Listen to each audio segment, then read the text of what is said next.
where's Gandhi here? And if not Gandhi, where's Robert Lefebvre, who, of course, famously argued that one had absolutely no right to use retaliatory force at all. Now, as I've said before, I'm not a pacifist. I think force no greater than that required to defend against an unjust attack or to secure restitution for an unjust harm, I think that level of force can be reasonable. But I don't take seriously at all the contemptuous attitude that Tannehill showed toward the pacifist. The fact is there might be all sorts of perfectly sensible, principled reasons somebody might have to be a pacifist that had nothing to do with contempt for oneself, which really seems to be the option the Tannehills consider. Pacifism, it seems to me, is finally unnecessary. It's mistaken unless you see it as a kind of special individual vocation whose purpose is to highlight the value of nonviolence for all of us. I can certainly respect that, and I can certainly grant the possibility that some people might have that sort of vocation. In any event, though, whether or not people do, those who think that pacifism is a principled choice that everybody ought to make certainly are not fools, and they're not self-contemptuous. And I think the Tannehills owe them more understanding and more respect. Now, while I disagree, therefore, with the initial snide aside about pacifists that the Tannehills offer, they are surely correct that just like arbitration services, that is, just like dispute resolution services, defensive services can surely be provided without the state, right? Guess what? They are already provided without the state. And that's one of the things that's been pointed out by commentators from Brian Kaplan to John Hosnas, that indeed anarchy is obvious, it's all around us, there is a lot going on right now in this area. Defensive services are provided by people who defend themselves and their families. Defensive services are provided by private security guards all the time. Defensive services are provided by the volunteers who participate in neighborhood watch programs. So it's important to emphasize that the services need not be commercial, just as they don't need to be commercial where arbitration is concerned. They can be provided by nonprofits or by volunteers, but in any event, the Tannehills are right that they can't be provided justly on a monopolistic basis.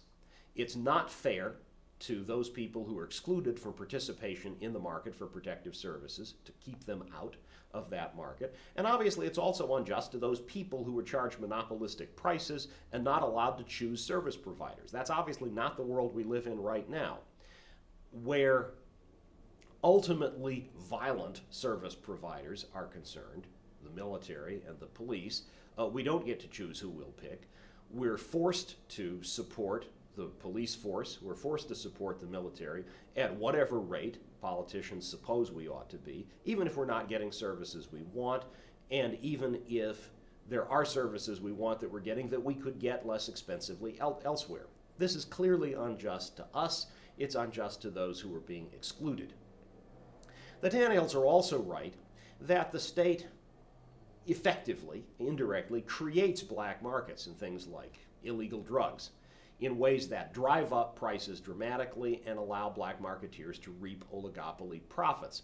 And this is a huge part of what goes on in the law enforcement environment, okay? Think about how much time law enforcement officers spend dealing with the drug trade. There was a fascinating exchange that some of you might have seen on my Facebook page a few days ago. People began talking about the question whether there might not be things that could be done, things like investing in education, to make it less likely that some people became criminals. And Charles Johnson, with characteristic insightfulness, stepped into the conversation and said, well, sure, that's great, but why not ask the question at a deeper level? What's the deeper level? Why not ask the question, why in the first place are we criminalizing all sorts of things that we're criminalizing, so that people go to prison for things they don't need to go to prison for in the first place?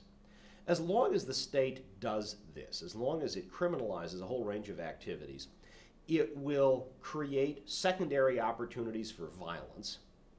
The fact that people operate outside the law means that they're much more inclined to settle their disputes violently and to involve bystanders in that violence. The state also creates the artificial demand for its own monopoly defense services that helps to keep those services well funded.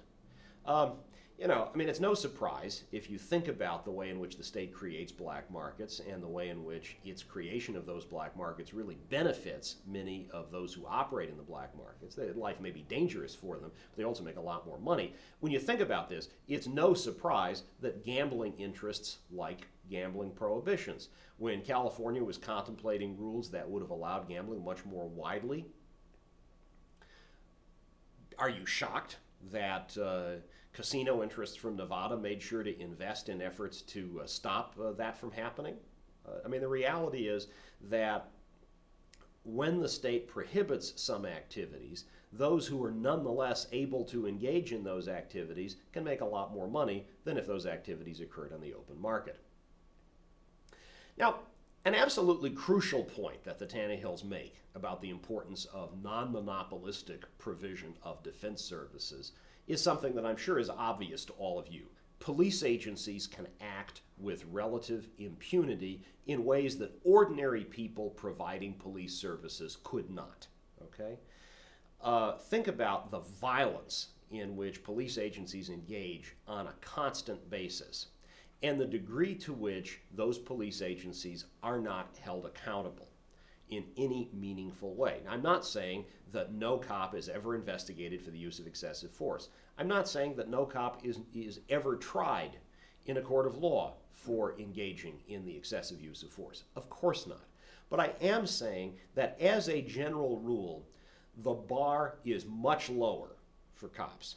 Cops can get away with things when they use violence that the rest of us certainly could not.